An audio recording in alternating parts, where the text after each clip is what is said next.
Hey everybody, it's Romania Black.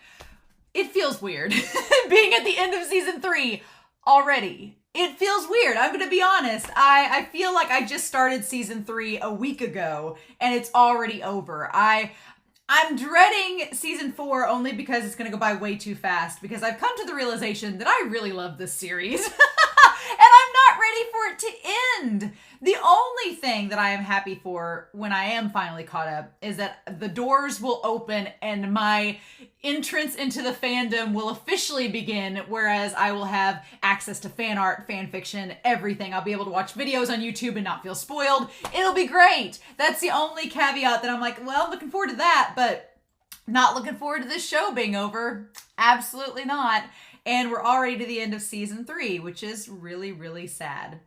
But the last 2 episodes have been amazing. And the weird thing is, I have plans for New Year's, so I'm recording this early. I have to record early. And so this is like the first time I'm going into this.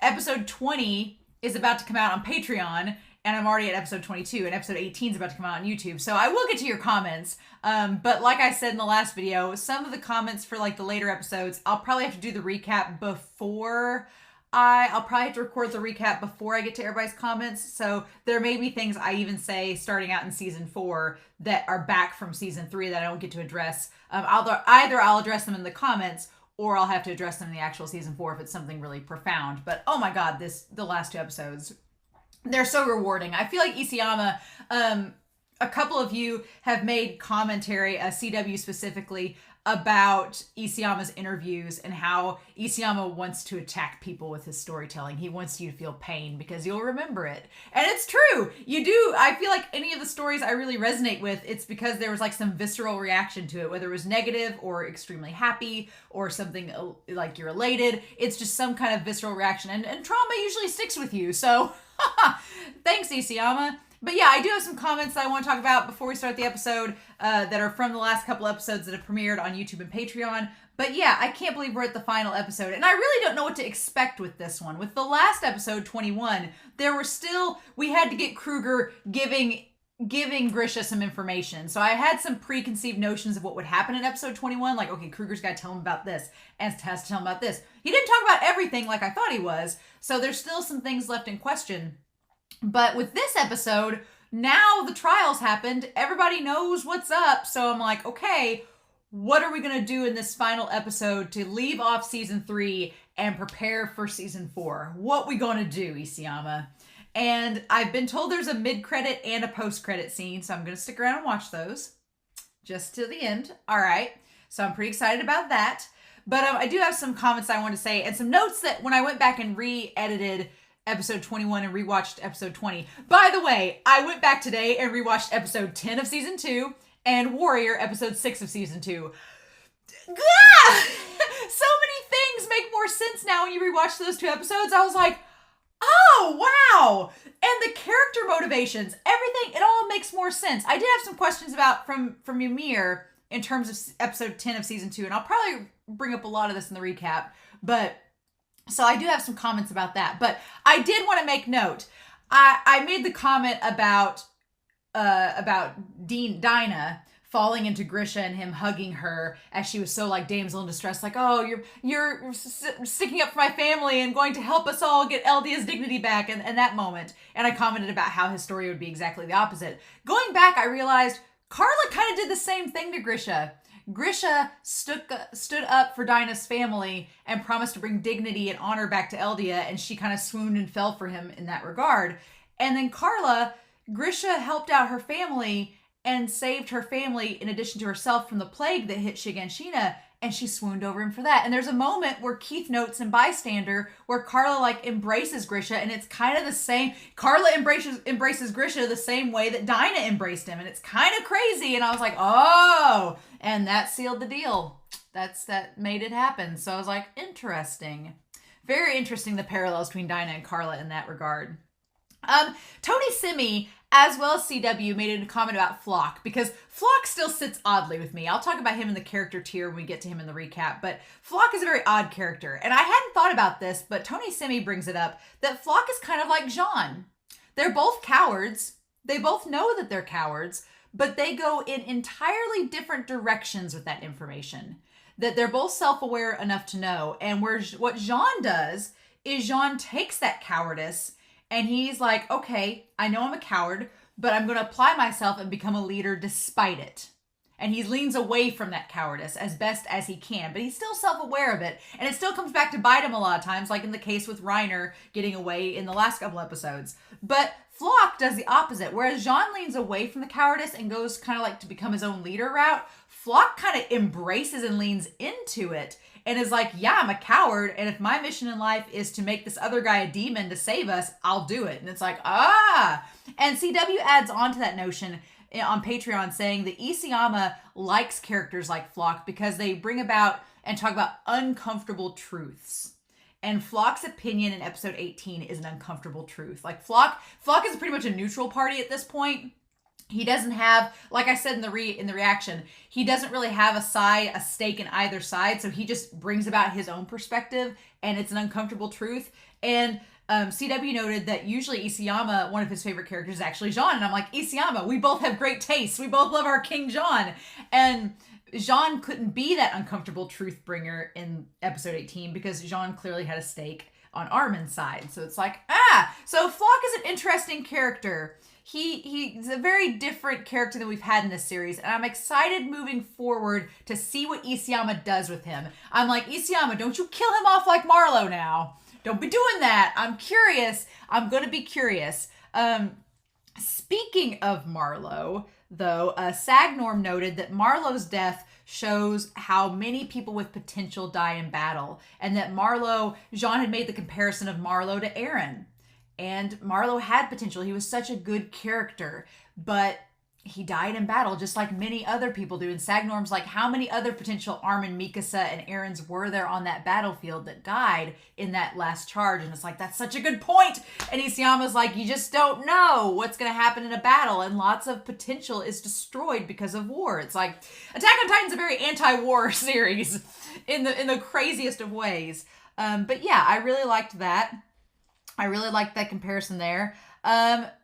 Thank you also for noting, I believe Tony Simi also noted that Pixis's Moblet basically is Anka Ryan, or maybe it was Truck. Maybe you commented too. One of you noted on Patreon that Anka Reinberger is the girl that's always with Pixis. They described them as Pixis's Moblet. And I'm like, oh, I hope she doesn't die like Moblet. I hope that's not the case. But I always forget Anka's name. So thank you for saying that. I was also advised to look up the OP, this season's OP lyrics. I'll probably do that in the recap and talk about the lyrics in the recap. They told me to look up the OP for this part 2 and talk about the lyrics, so probably going to do that in the recap as well.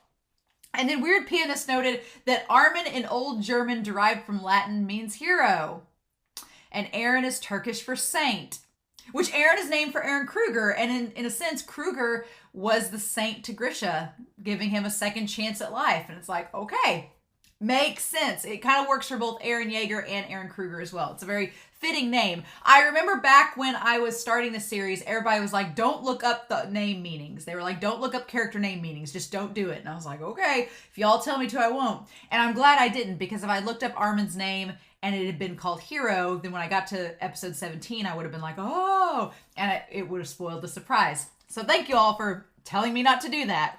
I've got a couple more comments on here, but I want to talk about Ymir real quick. I went back and watched episode 10 of season 2 and the subjects of Ymir. And there's a really cool parallel in that I'm assuming that Ymir's story takes place in one of those internment zones. And basically some broker went to the outside into the internment zone, picked her up off the streets and passed her off as a descendant of Ymir Fritz. And there's a really cool dynamic and parallel between Ymir and the little cult gathering that she kind of amasses. There's a weird dynamic that's similar between that situation and Grisha leading the Restorationists, in that the Restorationists have faith in Grisha and Zeke, being Dinah's son, much in the way that the people had faith in Ymir. And it's kind of crazy. So Ymir and Zeke have a parallel there, except the deal is Zeke is the real deal. Zeke is the royal family member that they should be looking towards. And Ymir was not. So I think that's really cool, the idea that there's a comparison there of putting your faith in these specific individuals just because of birthright and because of blood right. And it's so fascinating. I'm like, okay. I thought it was a really cool dynamic. I'll probably talk about it more in the recap. Also, Nuclear Gandhi noted, and I swear I've got only just a little bit left to go. I've taken so long in this intro already.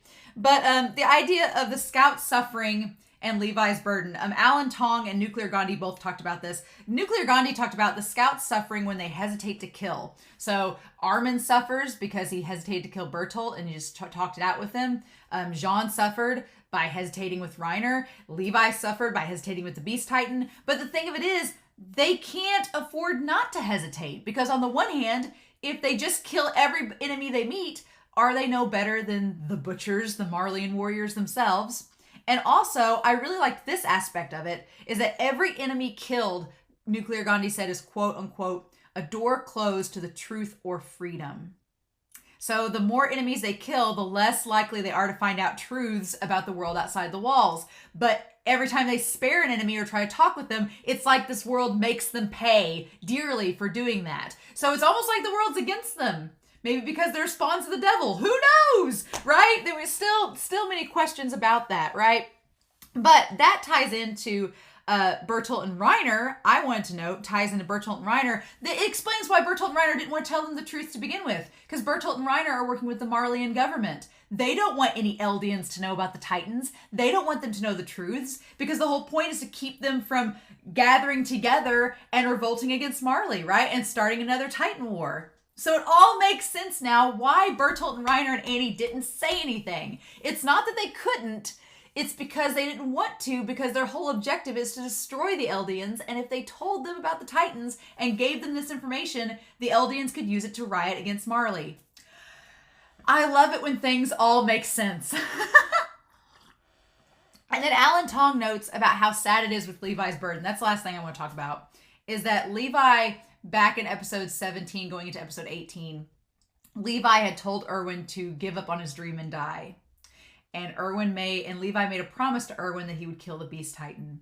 And when he has Zeke cornered, the mission and the promise he gives to Erwin is in direct opposition of his dream. And his dream is to keep Erwin safe. And so he hesitates to kill Zeke because he wants to try to revive Erwin and make him a Titan. And it doesn't work out. And so it's so tragic, because now Levi has to live with that decision, and stuff that happens later with Zeke, whatever ends up happening, it's kind of going to be on Levi's shoulders in a way, because he had the chance, he had the skill, he had the means, he just didn't do it. And so that's going to be very interesting going forward, and I'll probably talk about that more in the recap. But yeah, it's been almost 13 minutes. It's a season finale, y'all. The other side of the wall. I can't believe we're here, but we are. So I'm excited, y'all. I got my tea. Hopefully more will be spilled, but I have no clue what to expect in this final episode. The only thing I know is that there's a mid and post-credit scene, and I couldn't be happier. So we'll see, right? I cannot wait, y'all. I'm just so excited. So in any case, thank y'all for watching with me. Thank you for making it through. I made it through season 3 without spoilers. Yay! Now I just gotta make it through season 4.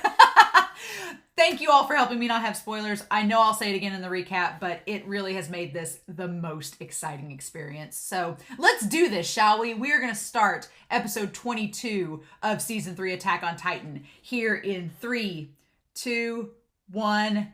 Let's jam.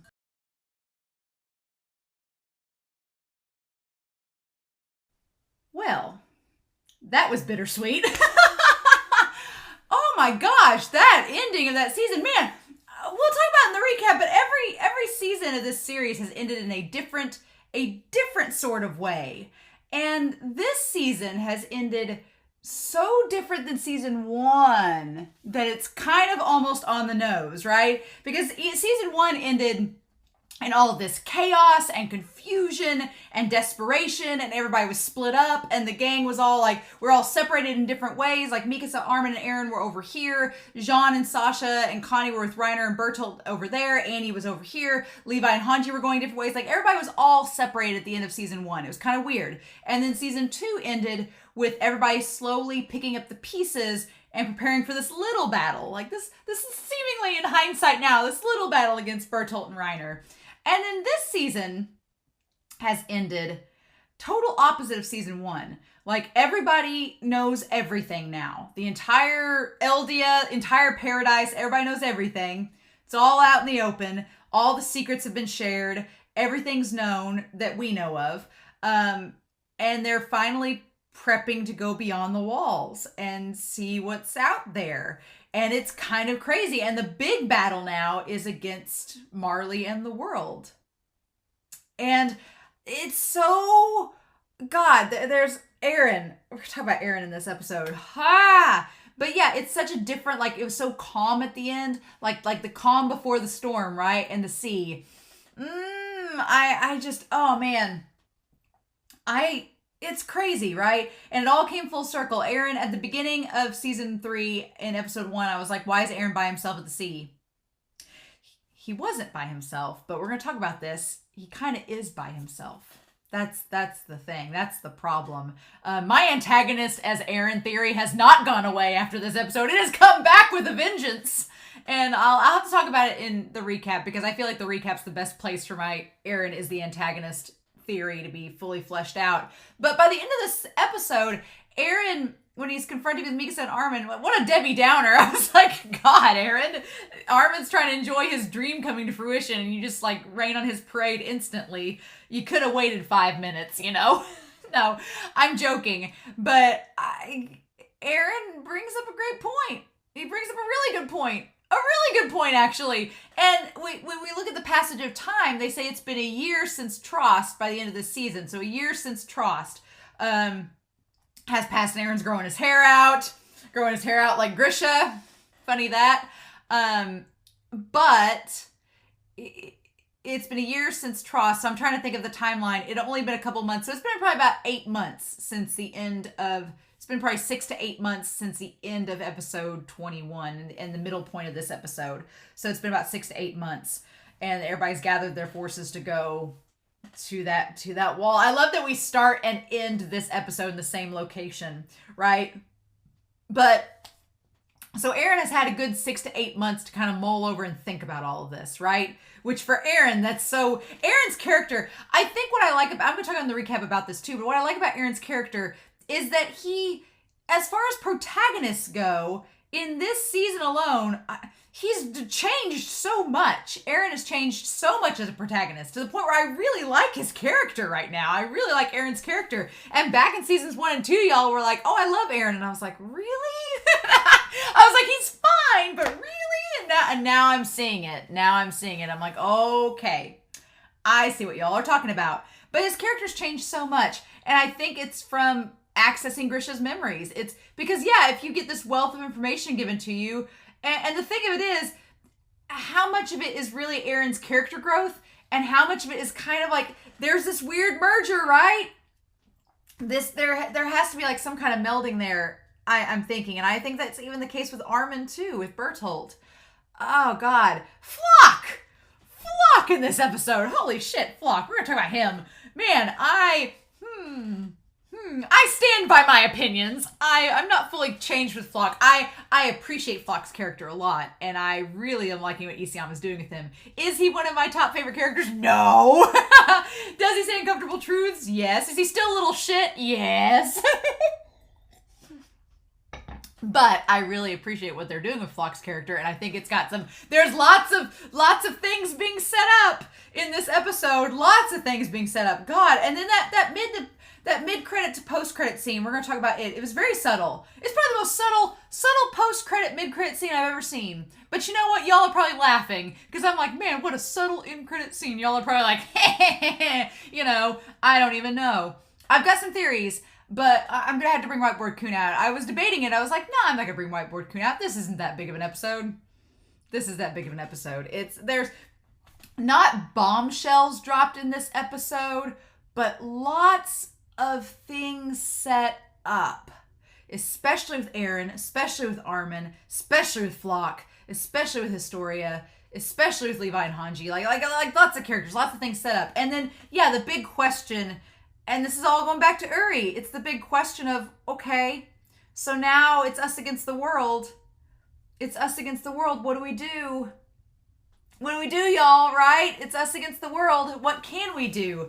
And the idea of because Kruger had made the point of, if you don't go have a family and do this, then history is going to keep repeating itself.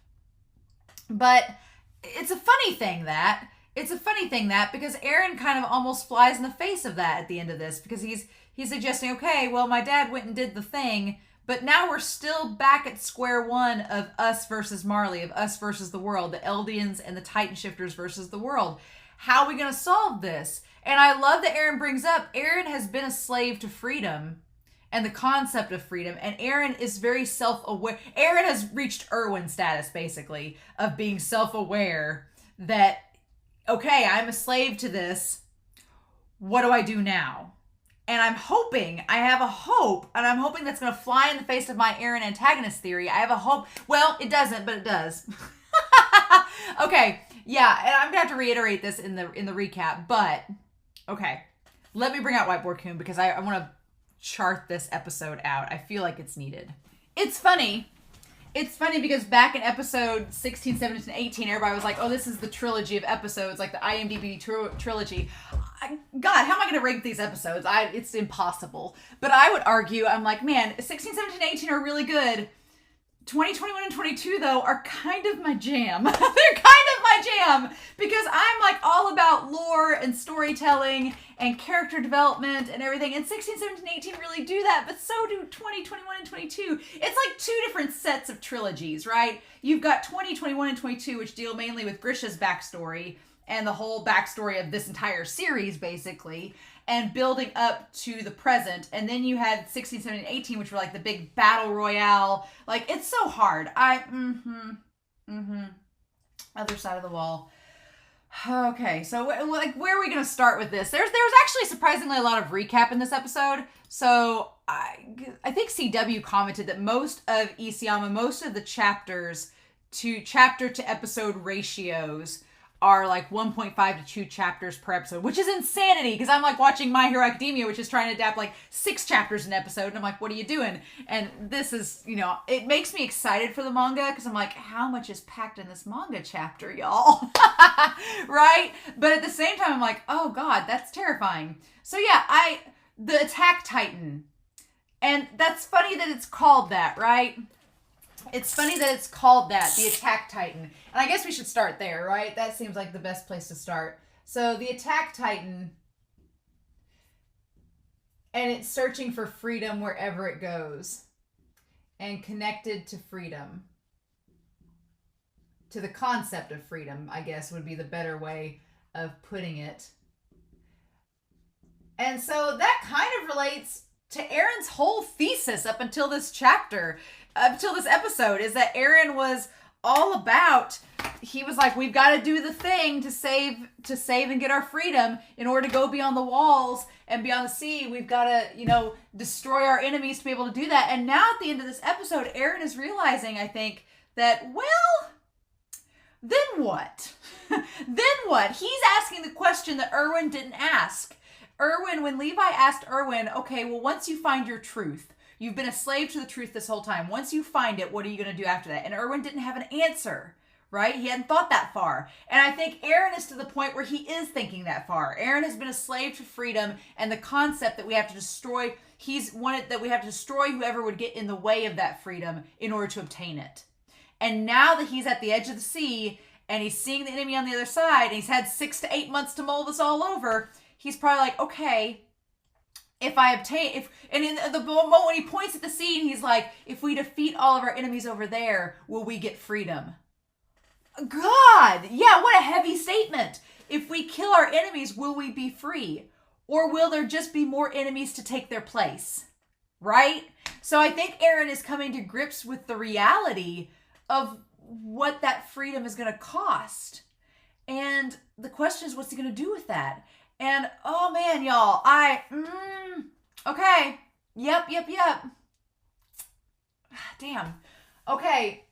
I'm going to have to save my theory for the recap, but I do want to talk about a little bit when we get to it in the episode, because I have theories. I want to mainly talk about them in the recap to flesh them all out. I'd probably do like a whole board just for Eren. But, yeah, the idea that the Attack Titan is always with the concept of freedom. And Grisha, as soon as he saw the wings of freedom on the back of Keith's jacket in the scout, hoodie and everything, pushed forward seeking out freedom. And what all that entails. For the sake of freedom, it fights. And that's what Kruger was doing. He's like, the attack titan, yeah. And you can just tell that all this, and you see Kruger, you see Grisha, and you see Eren's version of it, and they're all very similar, right? It's crazy. But Eren was able to control the pure titans in the past to escape a dire situation. And then we find out how, and Eren looks so much older in this one episode than he has the entire series. And it's like, if a years past, Eren's almost 16, so like puberty's hitting, he's getting older. It's like, but he's also, you only got 8 more years left to live, or 6 more years, 6 to 7. If someone with royal blood is made into a titan that I touch.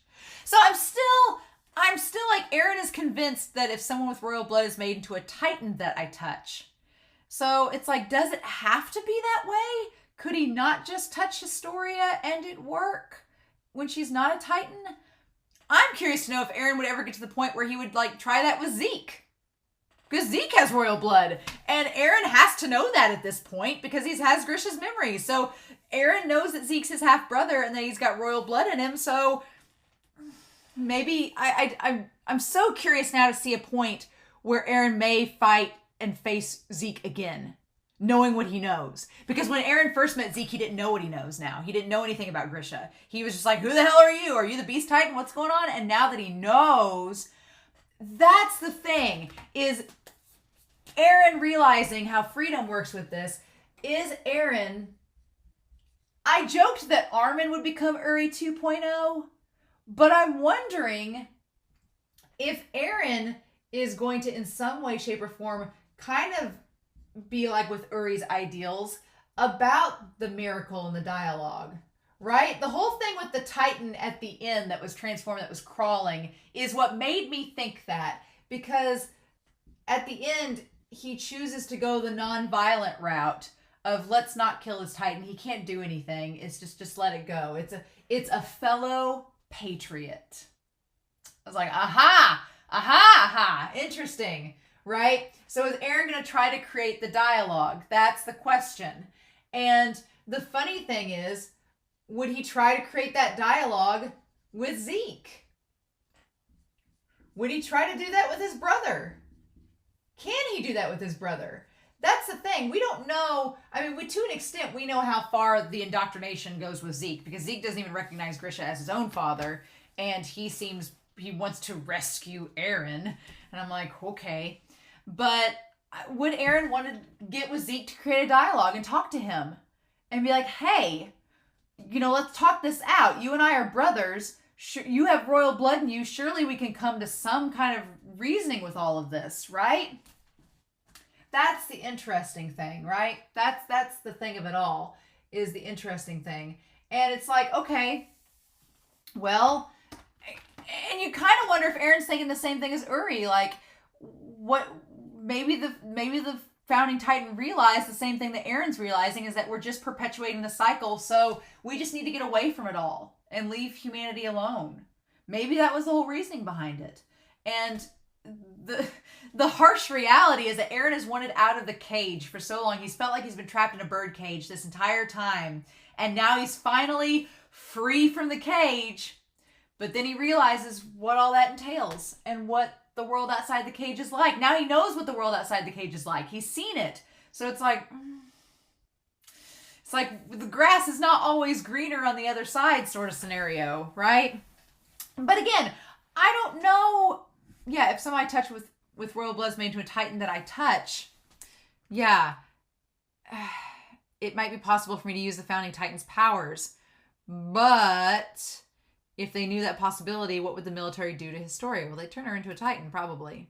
And I like that Armin this whole time is looking at Eren, trying to figure out what he's thinking. So yeah, I'm wondering if Eren would try to team up with Zeke, just to see if it works. But the problem is, I can't see, at this point in time, I can't see Eren and Zeke teaming up, because their goals, they're totally on opposite sides of the spectrum, right?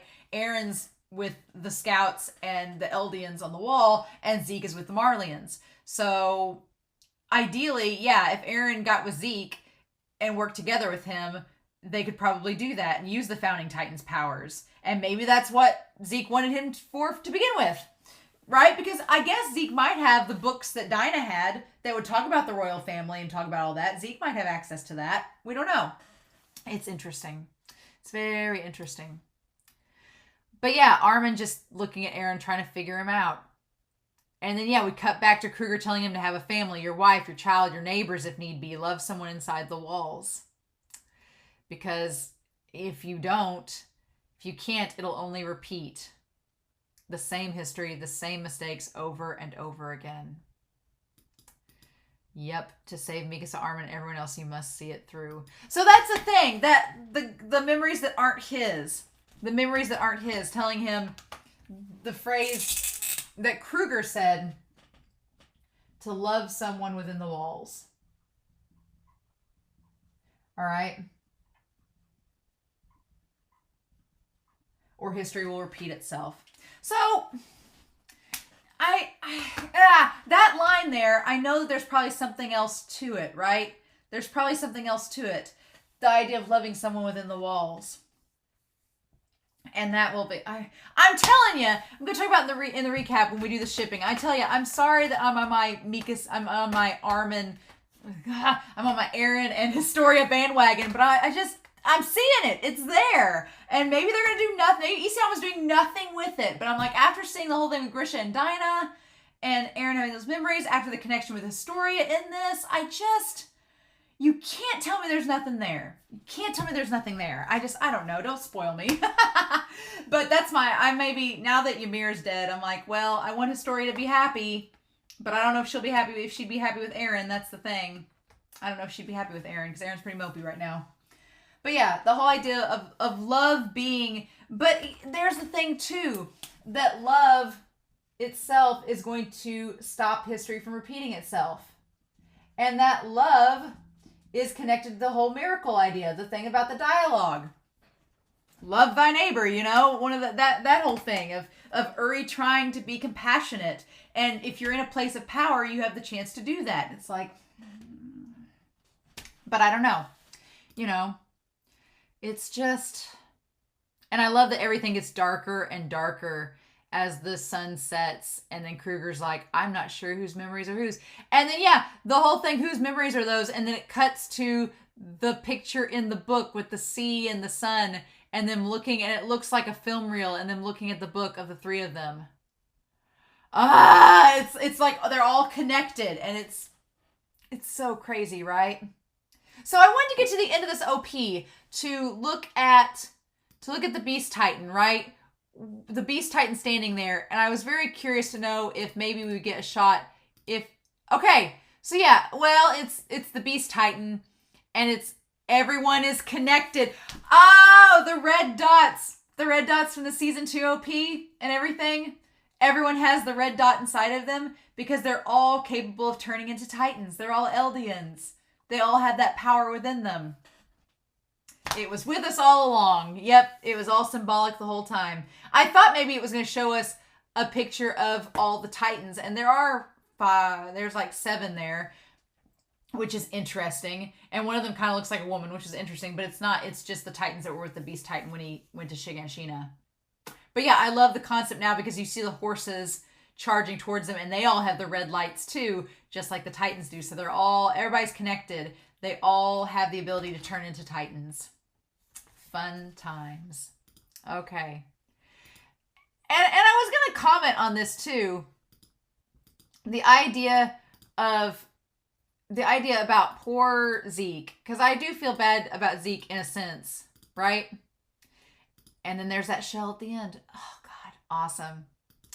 But yeah, so Zeke, I was going to comment that Zeke's character, and I'll probably talk about him more in the recap as well, but I thought about this after rewatching episode 21. He really just had his childhood stolen from him. Like, Zeke really didn't have much of a childhood because of everything that went on with Grisha and Dinah. And so that's kind of one of the reasons why he acted so childish in the episodes we've seen him in, is because he kind of is still stuck in that. It's almost like a reflex or like a defense mechanism that he has that childish personality, because as a kid he didn't really have that. I still have many questions about Zeke. like when he became the Beast Titan and what his purpose is, what his relation with the Marleyan government is, because he is a royal family member. But they don't know that. So how does that work? They don't know he's royal blood. So how does that work? Because I'm guessing Dinah didn't tell him that. So interesting indeed. Unless one of the other guys cracked and gave him that information when Grisha hadn't. We don't know. But yeah, so let's talk about this. Our enemy is the world. Surprise, surprise. But if we announce this to the public, the walls will crumble into chaos. So yeah, so we have the big debate going on of what do we do? Do we tell everybody or not? Like, and they bring up a good point.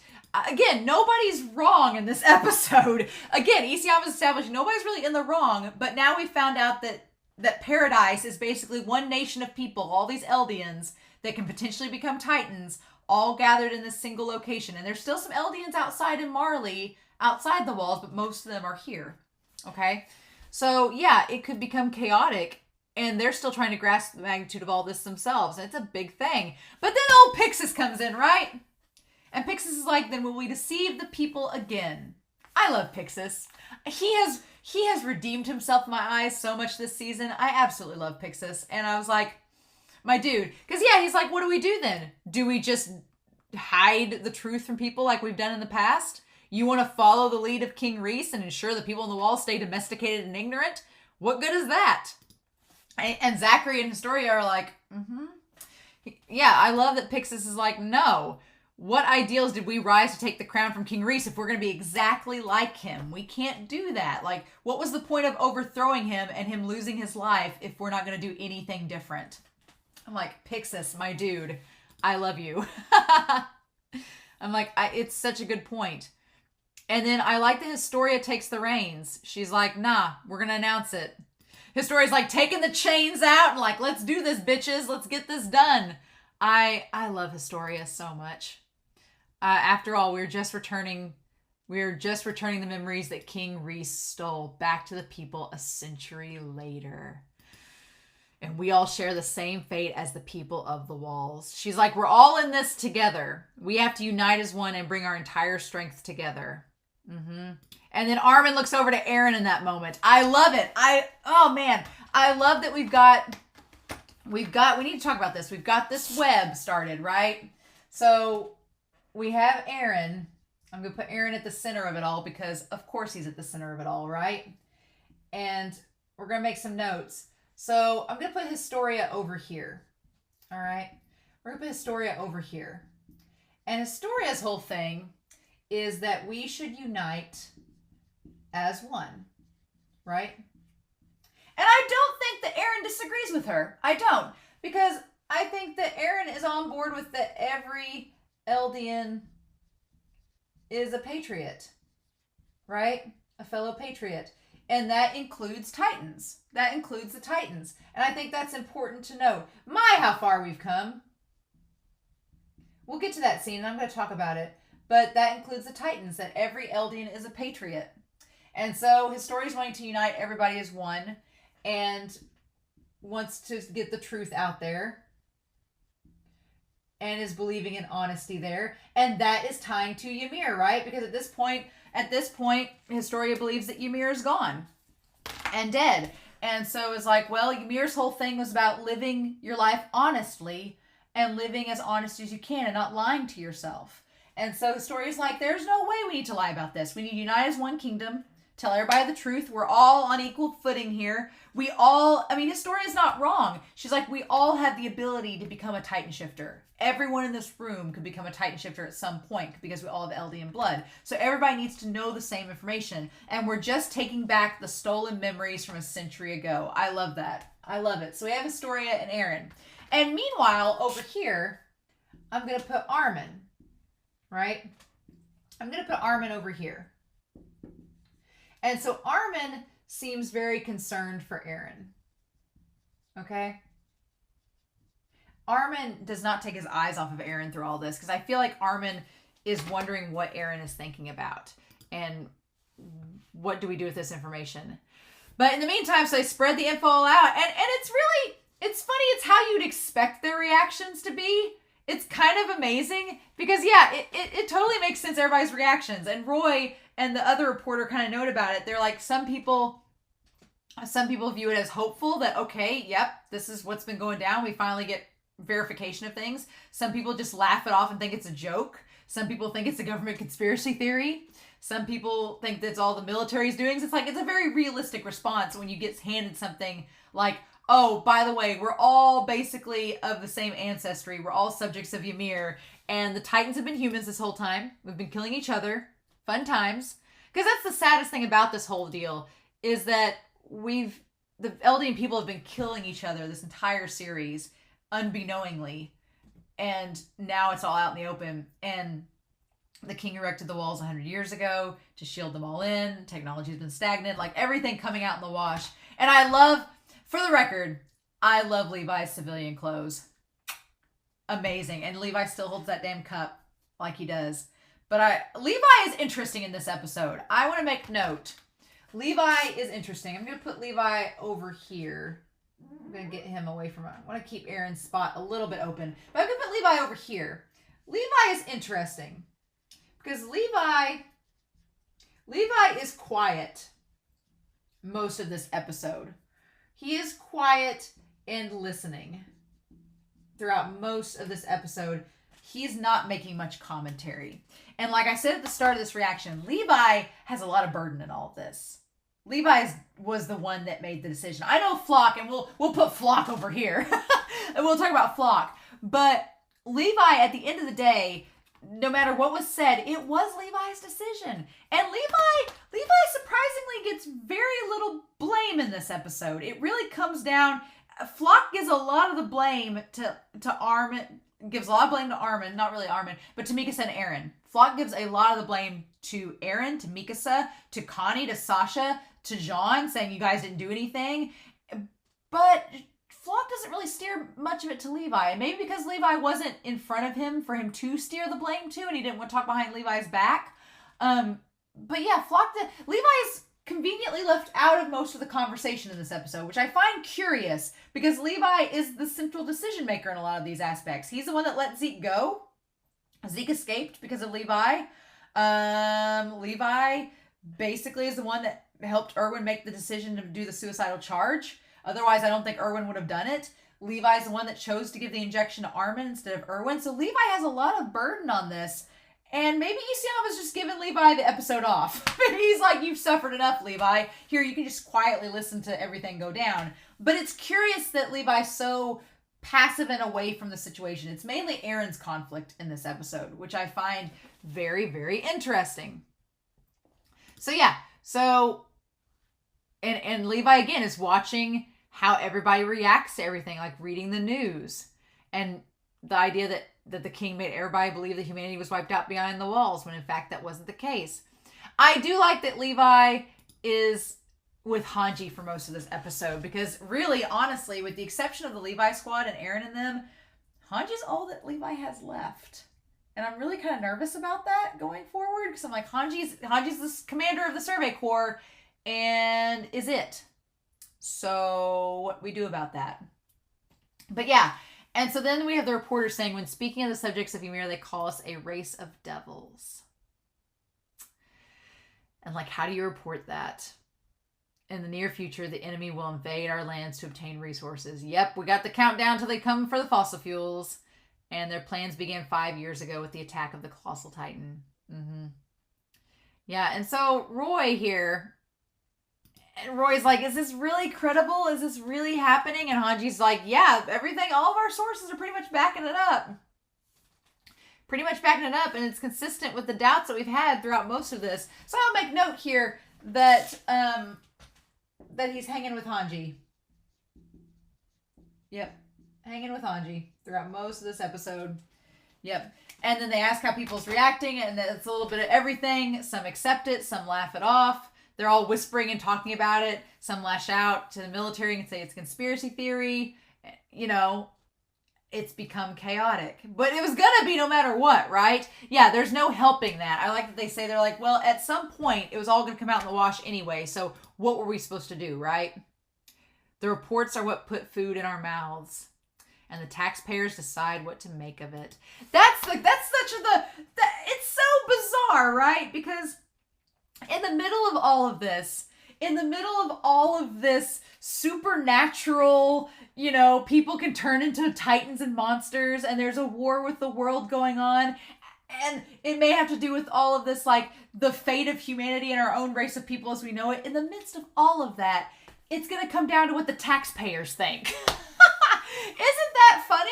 And it's true to life. It's Isayama. It's almost like that's a joke on Isayama's part, like a really dark joke that Isayama puts in there, being like, well, the taxpayers will determine what we do. Ha ha ha. And Isayama's like, yeah, it's kind of like that. It's just that dark humor is not lost, right? But that's one thing. Hanji says it's one thing we're doing better than the old king. We're actually dealing with the situation, right? Instead of running away from it, right? Because Hanji is suggesting that King Fritz, or Rodriguez, would just erase people's memories and just hide away and not confront the issue itself. And they're now confronting the issue. So, what do we do? And I like that Roy says that they're prouder of him, that he's proud of them. And as a working man and a person of the walls, I'm proud of y'all. It's like, oh. And I love that Hanji blushes and it's like, oh, thank you. And Levi, the only words Levi has said in this entire episode are, next time whip up an article that pats us on the back. That's the only thing Levi says this whole episode. I think this is his only line of dialogue in this entire episode. And it's kind of hilarious. Levi's like, we've just been through hell. So give us a pat on the back, if anything. It's like, oh my God. I'm very curious to see moving forward how Levi and Hanji handle this. And Hanji kind of gives Levi a stern, like, don't be rude. I'm curious to know what Levi and Hanji are going to do moving forward with all this. It's going to be interesting to see how they function in all this. And then Roy says this, and I actually love it. Just as we've looked at Titans with fear and with hate, right? And with the wish that they would disappear from the world. That is how the people of the world see us, not as humans, but as dangerous monsters. And then, Roy brings up that reporter, man. He brings up the truth. He brings up the truth in all this, and that just as how they have viewed the Titans, that's how the world in Marley views them. It's the same thing. And I feel like at the end of this, at the end of the day, Eren kind of taps into the solution. When there's the Titan there that's just in the ground, not harming anything, not bothering anything, Eren's like, just let it go. Leave it alone. It's a fellow patriot. And they do. And I feel like in that moment, Eren kind of breaks the cycle a bit, even though he doesn't maybe realize it. I feel like that's like such a pivotal moment. And it kind of is addressing the issue here. Like these people are coming to attack us.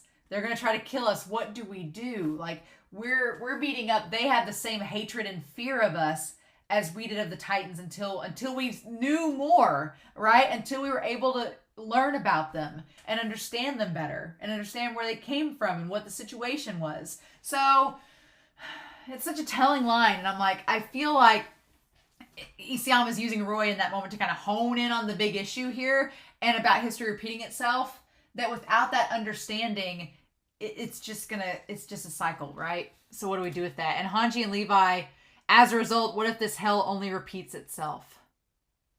Yep. And his hands shake. Because Roy's like, he's afraid that that's exactly what's going to happen until the last of us are wiped out. This hell is not going to end. And he can't finish the sentence. It's like, because that's the big issue, right? Because Eren established in the last episode that even if the Titan Shifters are destroyed, even if the Titan Shifters die, as long as there's an Eldian alive, that spirit is going to transcend and pass on to them, right? It's going to pass on to an unborn child of an Eldian, whether they like it or not. So it is kind of like until all the Eldians are gone, it's just going to keep happening. It's like, what do we do? So, yep, what do we do indeed? But that's a discussion for later, right? So we get to this ceremony, the funeral, and the military thing, the heroes of the walls. And that's what, God, Hitch being heroes of the walls. And I love in this that we were just talking about how Floch and Jean are similar, and they put Floch and Jean right next to one another. I'm like, oh my God, yes, please. And so, yeah, of course we have Floch and Jean that look like they've been talking to one another. You have Armin, Mikasa, and Eren, and then you have Connie and Sasha. And Sasha isn't standing up, so she looks like she's still like recovering. But I love that we have our gangs all here. I'm very curious to see if Floch and Jean, I'm going to talk about this in the recap. I want Floch and Jean to interact. I want this. They're like antithesis of each other. They're like the total opposites of each other. It's like Floch is the dark Jean of this series. So we have our King Jean and we have our trash King Floch, right? I'm going to give Floch a hard time this entire series. So just to forewarn you, if you are a Floch fan, I mean no disrespect. I mean nothing hateful by it at all. I think Floch is a fabulous character, but I'm going to give him 9 kinds of hell because I can. So just to forewarn you. But yeah, so Hitch shows up and of course, yeah, of course she came. It's for Marlo.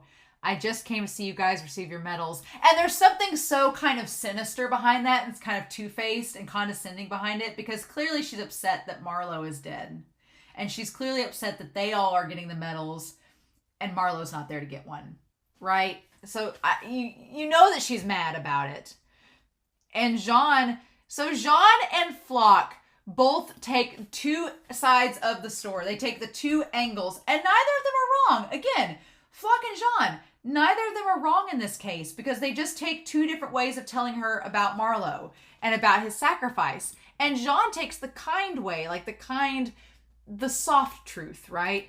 Jean takes the soft truth route. He's like, look, Marlo is very brave. And Jean's like, look, Floch can vouch because he was there with Marlo. And yeah, and then Floch says, Marlo Freudenberg was an urgent recruit just like me. He managed to bring us recruits together. And that's kind of the soft truth that Jean wants him to say. The situation was hopeless and scouts were on the verge of ruin. Yeah, I mean, Marlo did do that. Marlo got them all hurdled together, and he got them all to stick together and be with the cause. Floch was going to abandon ship, and Marlo kept him there. And in that moment, Hitch is like, oh yeah. And so Floch says the kind words that you would expect to hear at someone's funeral, like the eulogy, right? You would expect to hear, if Marlo had a eulogy, the words that Floch initially says that I think John urges him to say is what you would expect, right? He was valiant. He sacrificed himself for the cause when everybody was spiraling out of control. Marlo kept us all together. And it's not wrong. Marlo did do all that because he was a kind person. He was really good. That's the eulogy soft truth, right?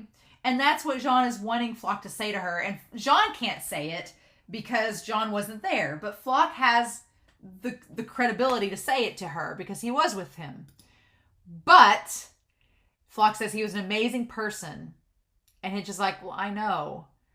And she's like, that's probably why he never listened to me, because he was amazing. And it's like she's down on herself. She's like, I tried to convince him not to do this, and he didn't listen to me because he was so amazing and so virtuous that... And she feels kind of bad about it, right? And then that's when Floch notices how bad she feels, and he's like, but in the end, I'm sure he regretted being there. And he did. Yep. And that's the hard truth, right? And then she's like, thanks. And I'll laugh if you script the ceremony. And the thing of it is, when she says thanks, I think that she's more sincere in that moment with what Floch just told her than she would have been if he hadn't said it. That's the thing about Floch's character. We're going to put him up here because when you talk about Floch, old Floch, we going to talk about Floch. Indeed. I'm actually going to move Floch up because I have quite a bit to say about him. Right? And I'm probably going to have a lot to say in the recap too, but we're gonna tie it back around and make a big old Floch-sized question mark, right? So Floch is here for the hard truths. Yep. And he does that with Hitch about Marlo. Does that with Hitch about Marlo. And I'm glad that he said that, because I think Hitch deserved to have the truth. And he's not wrong either. In the end, Marlo did kind of regret being out there. He wanted to be with her. And there's nothing wrong with that. And Jean, because he's the antithesis of Floch, he's like, why did you do that? And Floch's like, because someone had to tell the truth. Someone had to say it. Say the uncomfortable words that nobody else wants to say. And yeah, and everybody's like, oh. And Floch just looking right at Armin. Floch just looking right at Armin like, I'm about to say, you just look at that redheaded little shit, and he's like, I'm about to open up a can of truth. Because I'm here, I might as well say it. So he talks about Armin and Erwin again. He is not about to let it go. Absolutely not. And I kind of am floored by this, right? Because he looks at Armin, and Armin is still having a lot of self-doubt. And a lot of self-doubt and regret that he's a Titan shifter. But here's the thing too. Right? And I'm going to put down that Eren has like 6 to 7 years left. Maybe 8. But I'm going to say probably closer to 6 to 7 years left alive at this point. Here's the thing too. I don't think Armin and any of the others, I don't think Eren and Armin have told the other civilians or anyone else other than Mikasa, who knows because she was in the cell with them, that the Titan shifters only live 13 years. I don't think any of the others know about that. I don't think Floch knows about it. I don't think anybody else knows about it. So Armin is dealing with self-doubt and regret that he was chosen to be the Colossal Titan already because he was chosen, Erwin died. So he's dealing with all that. He's also dealing with the fact that he only has 13 years left to live on top of all that. So, of course, Armin feels, sad about it. And Floch, and I like that Armin, he tries to speak up and defend himself. And he's like, I know how desperate you were to revive Commander Erwin. And Armin, and Floch's like, yeah, that's right. And he's like, and Floch, it's like Floch was waiting for Armin to say something. He's like, oh, and another thing. Like, I feel like Floch was just waiting for Armin to say something so he could have the floor and have the podium, right? Because he said it should have been the commander, not you. I'm not the only one who thinks that. We all do. Everyone who read the report thinks the same thing. And then we cut to everyone else in the room, all the other Survey Corps, the Interior Police, everyone. Why wasn't Erwin the one picked? And everyone else is in the shadows, and you can see you can't see their faces, but they're probably listening in. And then Eren's like, excuse me, leave my friend alone. And Floch's like, exactly. We're not childhood friends. We're not chums. He's like, but I can tell you why Armin was chosen. And Floch's like, I'm here to just spread the good word. Right? Floch's like, here's the hard truth. It's because you two and Captain Levi brought your emotions into it. You thought the injection was all yours and made a totally irrational decision. Which I would argue that it was not irrational. Right? No. Floch, it's splitting hairs just a bit. Because then Floch says, basically, it was too hard of you to let go of someone important. Yes. That part is true not on Levi's part, but on Eren and Mikasa. Here's the thing. Yeah.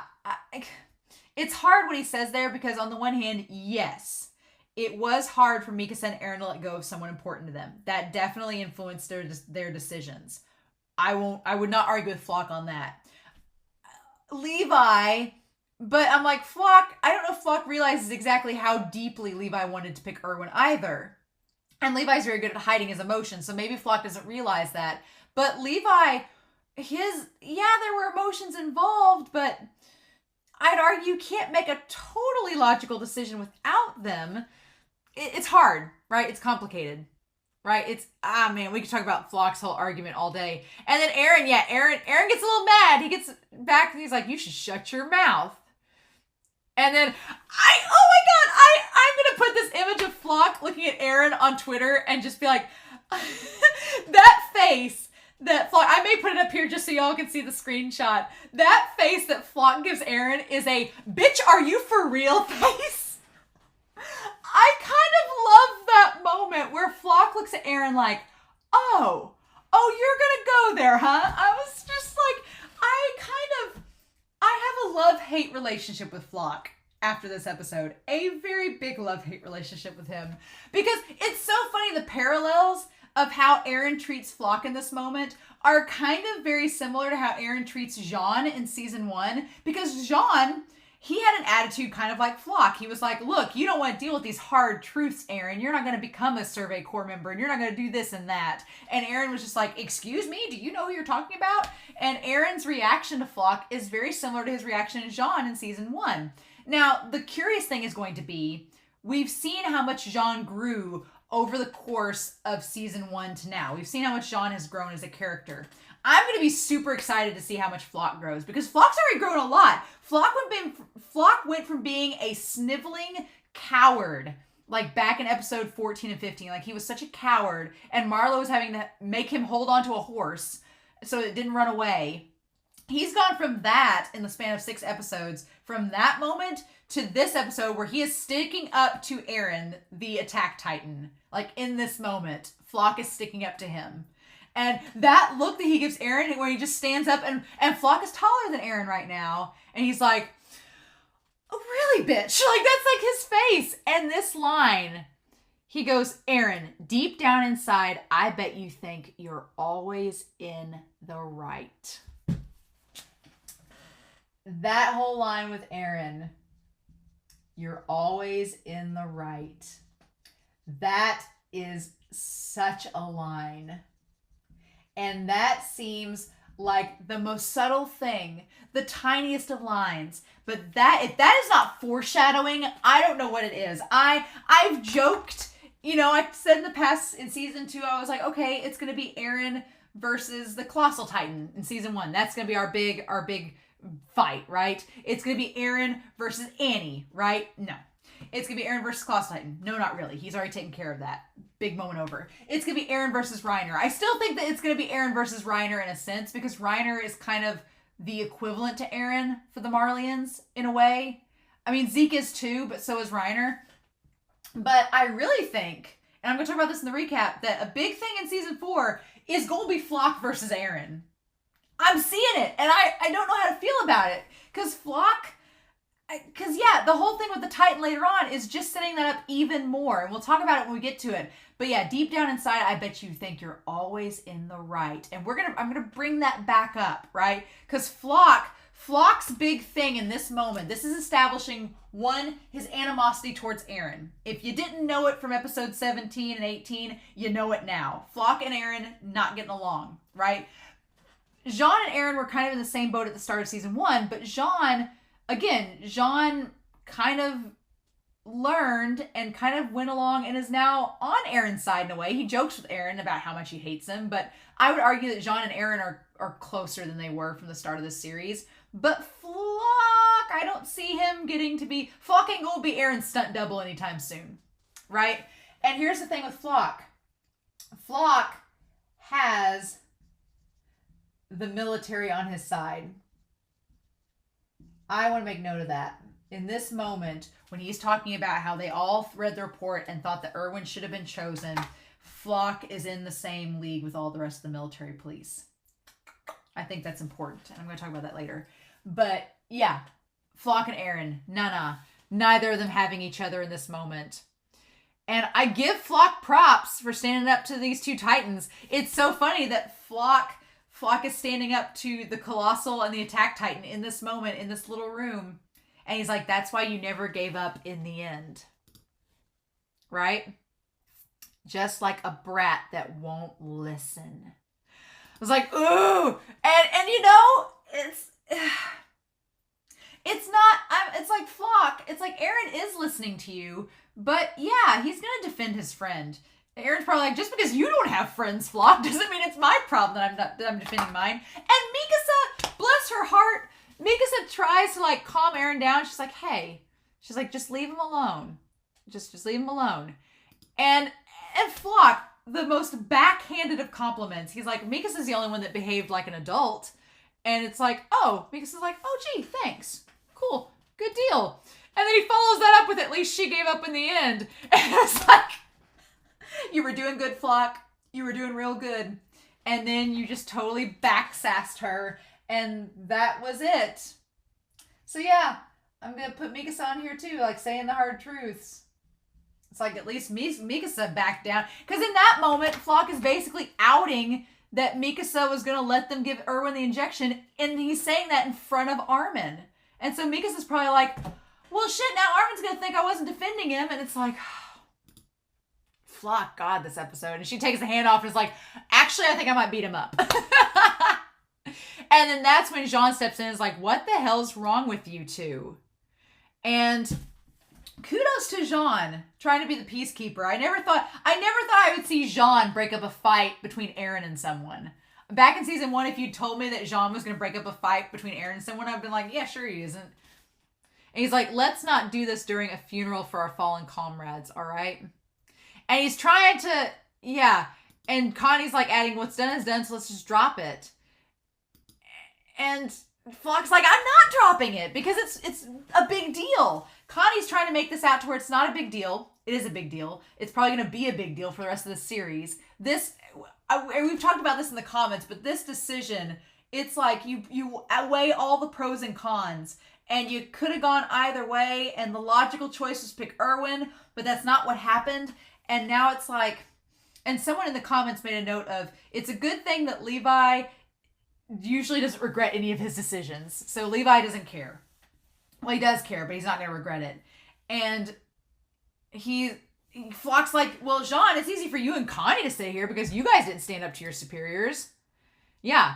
He's like, you didn't stand up to your superiors, and you didn't even stop Eren and Mikasa. You guys didn't do anything. He's like, none of you said a word. And Sasha's back there. And this line, medals for... And at this point, everyone is staring at them. Everyone is staring at them in the room. Floch's like, medals for what? A funeral for who? Oh my God. And Pixis is looking. Everybody's looking. He's like, Floch's like, we don't deserve medals. He's like, a funeral for the people that lost their lives. Making a decision that they shouldn't have made. Floch's like, we don't deserve these medals. And that line, you guys better start telling the truth when you go to enlist more recruits. So that way you don't get cowards like me joining by accident. What the hell are we supposed to do now without Erwin? Because even fodder like me. And I get that I'm completely expendable. But even fodder like me has the right to decide if it's worth dying for. Damn! It's like that line. I'm like, fuck! You're a little shit, but you get such good one-liners. Yeah, everyone, basically, everyone has a choice of what to die for. Everyone has a choice of how they die. But the irony in that is that Erwin did choose how he was going to die. He chose to make the suicidal charge because he knew he was going to die. He chose that. And the irony is that Floch wanted to bring him back to make him suffer. It's like, I'm like, Floch, you're saying some self-righteous great things. And self-righteous is not the right word. As soon as I say that, everybody in the comments is going to be like, Floch's not self-righteous. I'm like, well, no, Floch is not wrong. He's making great points. But I'm like, Floch, yeah, everyone does have a right to choose how they die. You got to be truthful with this. Yeah. But Erwin didn't mince words before y'all went in the suicidal charge. Erwin didn't mince words. He was like, you're all going to die. But we're all going to die getting hit by the Beast Titan. And my thing is too with that, I'm like, okay, Floch, what did you think was going to happen joining the Survey Corps? What did you think you were going to do fighting these Titans? Did you think you were just going to walk up and kill every Titan you ran into and nothing bad was ever going to happen? It's so frustrating because I see where Floch is coming from. And Floch has some amazing one-liners in this. And I agree with him on a lot of fronts about this decision-making process. And he throws some shade at our Survey Corps, at our Levi squad. But I'm like, this whole thing about everyone having a choice, even when they're fodder, of choosing how they die, it's like, yeah. But when you join the Survey Corps, you're fighting for humanity. And the decision to make the suicidal charge was for humanity in the end. So you knew the job was dangerous when you took it, Floch. It's one of those situations. And I wish somebody had told him that. I wish somebody had spoke up and said, well, you wanted to bring Erwin back from the dead to make him suffer. And Erwin had chose how he was going to die. And he had made peace with that. And you wanted to just dredge him back up like a zombie. So It's hard. It's hard, and I can see Floch is going to be one of those divisive characters, I feel, that people are either going to be like all on board with him and really love him, or not having him at all. And I'm trying to ride the middle line because I love his character. I love this drama, this hard truth saying. I'm loving it, and I feel like it's going to lead to something really epic in season 4. But God, it's hard in the moment because you just want to like grab him by his red porcupine hair and shake him and be like, "Do you hear the words coming out of your mouth?" It's great, but that does the trick. It gets Jean to think like, "Huh, okay." And I feel like Jean in that moment, when he says that we all have the choice, even fodder like us has the choice of how we die. I feel like in that moment, Jean is connecting with Floch because Jean sees himself in Floch. I feel like Jean is like, you're thinking how I used to think. Okay. So I'm kind of hoping that we get Jean in this deal. And I'm going to add to my web of characters that we get Jean in this deal. Because Jean is like our convenient connector between Armin and Floch. And maybe that becomes a way for Floch to connect with Armin. I want Armin and Floch to connect at some point. I do. And I feel like Armin is so overwhelmed with what's going on that he doesn't have a response and he doesn't know what to say because it's like, what can you say? Armin's like, I wasn't there for the decision-making process. I didn't ask for this, but I'm here now. What do you want from me? It's like, I can't go back and change the past. And I feel like Armin's trying to find a way to speak up about it, but he just doesn't have the words. He doesn't know how to communicate his feelings right now. And I feel like he won't know until later. I feel like this episode is setting something up between Jean, Floch, and Armin. I feel like something's being set up between these characters, and it's going to come back later on in another discussion, but we're not there yet. Right? I want Floch to become a Titan shifter, for the record. I want him to become a Titan shifter. I may regret that decision, but after this episode, I was like, oh, Floch, honey, you're a coward. And when we get to the Titan in the ground, I'm like, oh, honey, no. I want Floch to become a Titan shifter so bad now. It's hashtag Floch shifter. That's what I want. Because I want Floch to become a Titan shifter and then have a conversation with Armin about it. I want that to happen because I want Floch to be able to connect to Armin about all this. Now, the question is that going to happen or not? I don't know. We'll talk in the recap about it. But that's what I want. This episode has made me fully realize that I want that more than most things. And yeah, Armin's like, Floch is right. Commander Erwin is the one that should have lived. I'm not the one who can turn the situation around. And I hate that. I hate it.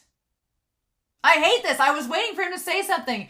And then when he just moves, Eren's like, how can you be sure of that? Right? And so, this moment is so insane because I feel like this moment between Eren and Armin, when Eren's like, no, how can you be sure of that? He peps Armin up. He's like, Armin, don't you know what's beyond the walls? I can't really say if it was the right decision or not. And Eren, yeah, and this is going to parallel so good with the end of the episode to show the 6 months difference. So Eren peps him up. Eren has the talk of the sea, right? Which is so funny compared to what's going to happen later, right? So I can't really say if it was the right decision or not.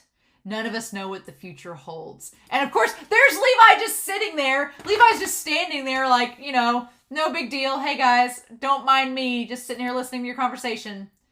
Have you even seen beyond the walls? Right? What is there beyond the walls? And he brings up the conversation he had back in episode 18. And Armin's like, oh, the sea. And Eren's like, that's right, the sea. He's like, you haven't seen it yet, right? None of us really know anything. The fiery waters, lands of ice, the snowy sandfields. Yeah. He's like, look, the possibilities are endless out there. The other side of the wall, freedom is, yeah. So it's the soft truth versus the hard truth, right? Right? So in that moment, he talks of the sea and freedom. And he's going back to Armin's talk from episode 12, right? From the night before the battle retake Shiganshina, Eren talks about the sea. He's like, there's freedom out there. He's like, remember, beyond the walls, there's endless possibilities. The idea of endless possibilities. And that optimism that Armin had back in episode 12. And he reminds Armin of that. He's like, do you remember all the endless possibilities and the freedom that's there? And in that moment that he's telling him that, he's like, on the other side of the wall, freedom is, and then he remembers Grisha. And then Grisha's memories pop out as soon as freedom happens. So he sees the Zeppelin, he sees the guy taking away Faye, and then he sees her body with the dogs in the water. And it just stops him dead in his tracks. And he can't say anymore. And then Levi's like, hey, we gotta go. It's time to line up. And yeah, Eren stops. And God, that's such a moment, because what he's telling Armin about is that freedom beyond the walls. Is the freedom beyond the walls. And that's the idealistic dream that they always had. But now the realization is that no, that's not what it is. There is no freedom there. Like beyond the wall, the freedom that you think exists does not. And that goes back to what Kruger said, is that there is no truth, right? And that the freedom isn't what you think. Right? That's the harsh reality of it, is that there's not the freedom beyond the wall that you think it is. They're as much in a birdcage as you all are, right? And Eren's realizing that we'll talk about this when we get to the sea, but it's so hard. This episode's really hard because Eren is dealing with all these realizations about what he's grown up. His whole ideology is completely being challenged by his father's memories, and it's so hard. But meanwhile, we have this coronation ceremony and this funeral, and we have our 9. It's so symbolic, right? That we have Historia, the queen, in all her regal garb, right? It's so symbolic that there's her in a regal garb and the 9 in front of her, kind of like Ymir Fritz and the 9 Titans. Isn't that funny? The symbolism, Isayama. Oh my God, yeah. It's just, And she looks beautiful. I love her in the royal garb. I love her with the crown, with the red robe. It's gorgeous. I absolutely love it. And they all get bolos. Everybody getting, and they're all red bolo. They're all green bolos, like Erwin's. Everybody getting a bolo with the wings of freedom inside of them. I wonder if Pixis's has the rose inside of it because it's red. I wonder if that's the case. But yeah.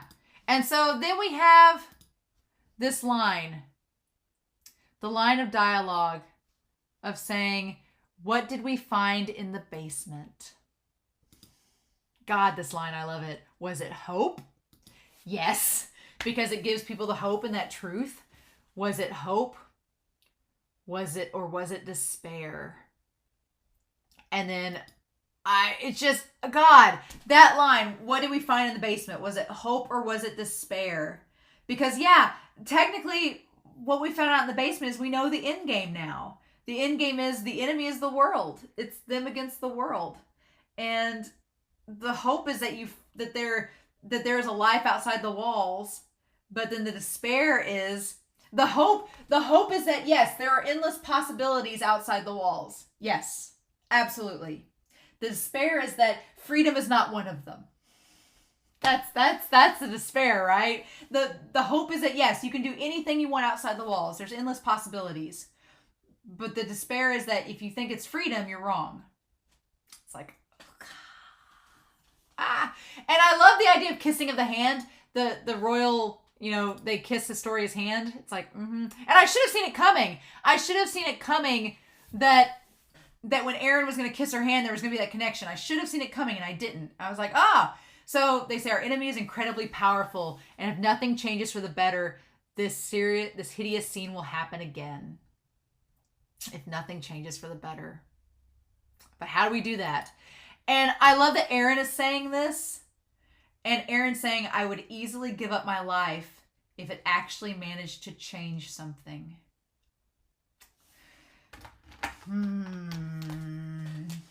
Yep. Red flag.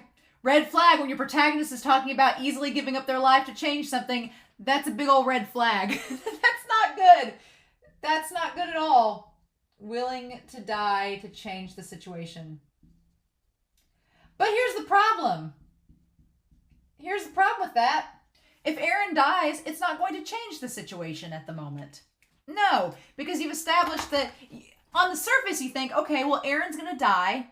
If Eren dies, then problem solved. The founding Titan and the attack Titan are gone, right? No, that just means that they're going to be born to 2 new people in the future because the Eldians all still exist. So even if Eren dies, the problem doesn't rectify itself. The problem, it gets even worse because then you don't know, is the attack Titan and founding Titan powers going to go, is the coordinate, and which you would think has to go to a royal family member. So I don't know if the coordinate, if that power, that's curious. We don't know how exactly, we assume that power would go to someone else, but maybe it can only go to royal family members. I don't know.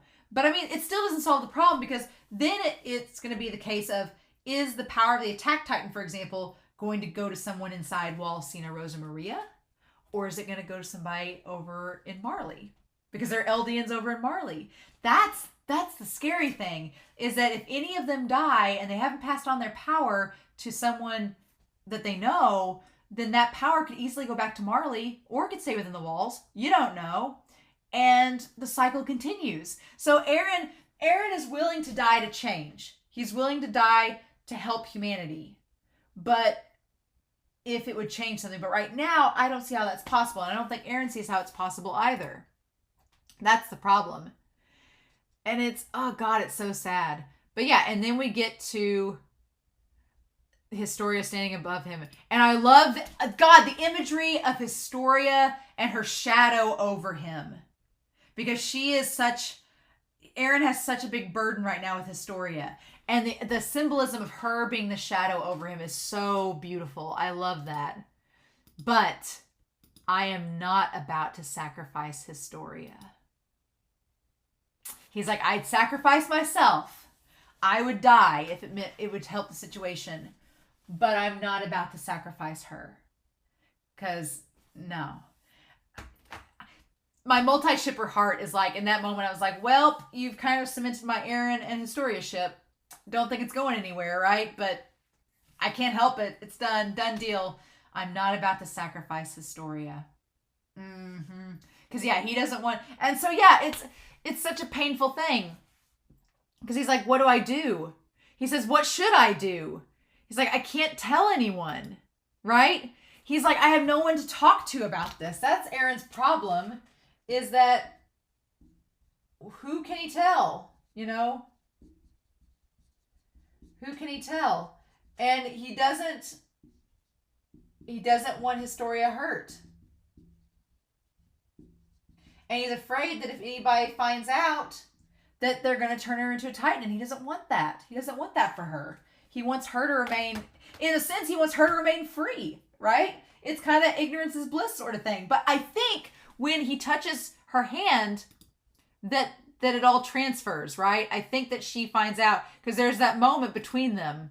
And we finally get another dose of answers. So we cut to the underground chapel, and there's Grisha confronting them, right? And the crazy thing about it is that Rod Reese really didn't lie.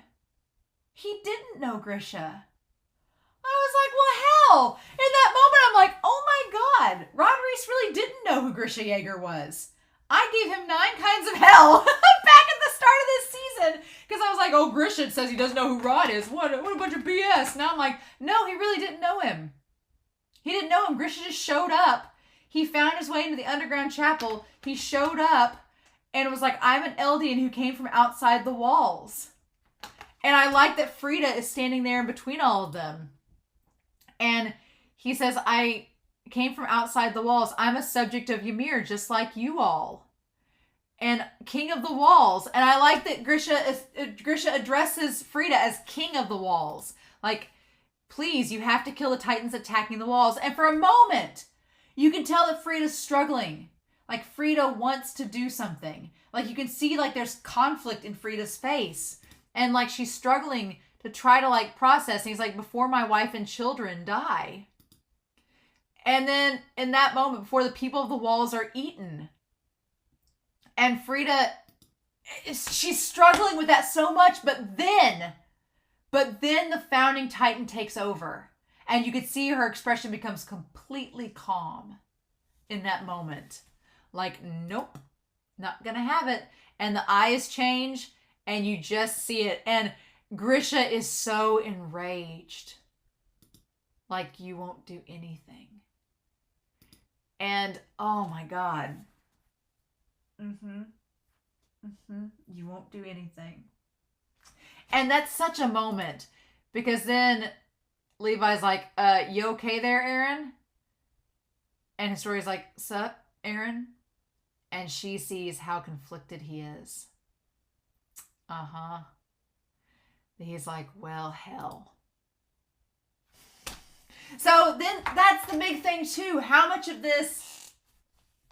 Yeah, because in that moment, Grisha was mad because Grisha wanted... Grisha's like, you have to do something. You have to destroy these Titans because otherwise my wife, my children, all the people of the walls are going to be eaten. And the founding Titan was like, nope, I'm not fighting. I'm not doing it. I'm not going to continue the conflict. And so it's so interesting, right? And Eren in that moment is imitating Grisha to an extent. So I feel like with Eren, there's this duality, right? There's this weird duality. I'm going to kind of note over here that there is Eren and Grisha and Frida. That there's a conflict here, right? Because he's taken the memories of Frida and Grisha, and he's taken the powers of the founding and the attack Titan. And for some reason, and at this time, the problem is that the founding Titan and the attack Titan, their ideologies are not equal. No. The attack Titan is seeking out freedom. Like Kruger said, the founding Titan is connected to the concept of freedom and seeks it out in every era it's been born. So the Grisha part of Eren's memories, Grisha's memories that Eren's tapping into are like trying to get him to be like, attack these Titans, attack Marley. We've got to free our people and do all this and freedom. And then the part of the founding Titan that's inside of Eren, I don't know if the King's will really is affecting Eren to the extent that we think it might. I don't know about that, but there is a part of Eren that has been imitating Frida a little bit, like the biting of the hand and the part where he gets with the Titan. There's actions that Eren takes in this episode towards the end of it that I'm like, remind me more of Uri and the founding Titan. But then there's actions early on, like when he's holding Historia's hands, that are more like Grisha. And I'm like, I feel like poor Eren is torn between these two sets of memories and these two Titan powers. I feel like Eren is like just being tugged in the middle of it all. It's interesting. And I'm curious to know how much of this is... And Eren may not know at this point. At this point, Eren may be like, what are my own thoughts? What are my own feelings about this? And what are the feelings of my father and Frida that are inside of me now? And it's like, that's a lot to take in. It really is. I'm like, oh, buddy. Okay. So, intent for the future. We no longer have information for public disclosure. We now have intent for the future. I'm glad we moved on. Good deal. It is evident that the world perceives us as a race of devils. So this is Roy in the reporter's writing. The people of our world wish to eradicate us, subject of Ymir. However, we must not simply wait for our extermination to come about. As long as we live, we must strive to ensure our survival, and our efforts to prevail must never cease. However, is a display of power enough to frighten the world? Is a display of power enough to frighten the world our only method of doing so? So yeah, this is the dilemma. This is the dilemma, right? This is the big dilemma of it all. Do we use power? How do we survive? they're like, we have to survive, right? It's, we have to ensure, as long as we live, we have to strive to ensure our survival, and our efforts to prevail must never cease. But is displaying power the only way we do that? That's the big question, right? That's the question we're always bringing about. If we just exert power and force to get what we want, are we just perpetuating the cycle? Are we keeping the cycle of hate going? What do we do? How do we break the cycle? What do we do, right? How do we survive without exerting power? And how much power do we exert? And how do we break the cycle? It's all these fun questions, right? Is there no other option than flaunting the very power we possess, the power of the Titans, that makes the world believe we are devils? Is it delusional to think we could all sit around the same table and talk? I want to think it possible, even if it seems like an idealistic view. I believe coming up with a better way is my duty, so I must never turn away from thinking about it. Yeah! That's my deal. The dialogue. The problem is, how do we get there? That's the problem. That is the big old conundrum. It's like, is it delusional to think we can't sit around the same table and talk? No, it is not. It is not delusional to think that. But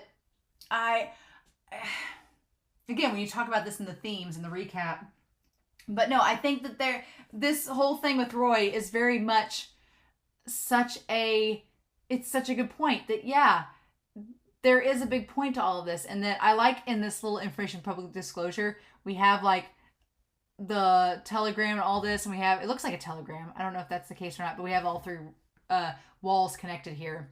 But yeah, I love the idea that there's that whole thinking about the future. That's the point. We have to create the dialogue to stop the cycle, or it's going to keep continuing. And I think that Eren's reaching that conclusion by the end of this. He's seeing what Uri is suggesting, right? And everything that he's learned from his father about what his father thought freedom was turned on its head because it wasn't true. And Eren's realizing that. It's like Eren is getting the gift of being able to learn from the mistakes of others. But it's like, okay, Eren, you have this power to learn from your father's mistakes. Now what you're going to do about it? And what can you do about it? So we'll talk about that at some point here. But I love the way that this episode displays the passage of time, right? The sound of the Titans being crushed by Trost's giant sledge went silent as snow began to stick. So the Titans don't really migrate and move during the snow. It's suggesting maybe that, but it's also suggesting that the Titans are gone. They got rid of the Titans inside the walls. So those Titans are no longer there. Right? And then, yeah, when the piles of snow began to melt, the military announced that Wall Maria had been cleansed of Titans. So, unfortunately, they had to kill the Titans inside Wall Maria, otherwise the people couldn't move back. So that was an unfortunate thing they had to do. I love that we see the walls where they were broken. We just see like the webs, like it almost looks like thorns, like from Eren's hardening, it looks like a web of thorns. I love it. I absolutely love it. It just looks like it's almost like shrubbery, right? The elevators of Trost were dismantled. And by the time work began on paving the main road, the flowers were budding and the butterflies were dancing. So yeah, so basically they're like, now we can open back the walls. We don't need the elevators for the horses anymore because we can go in and outside the walls again. So everything is slowly repairing itself back. And you can see people are building, things like that.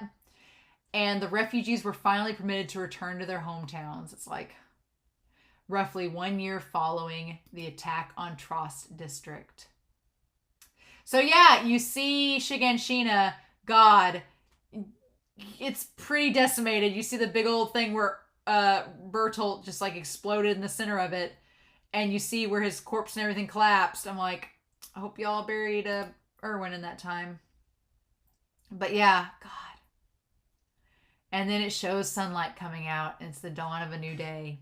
And they're still using it 6 years after the Colossal Titan's first attack. God, I love this. The scouts went on another expedition to go past Wall Maria. And it's like we all came full circle. So that's the craziest thing about this season. We have one more season left. We have a final season. But it's like Everything has come full circle since season 1. Everything has come full circle. I may need to rewatch season 1.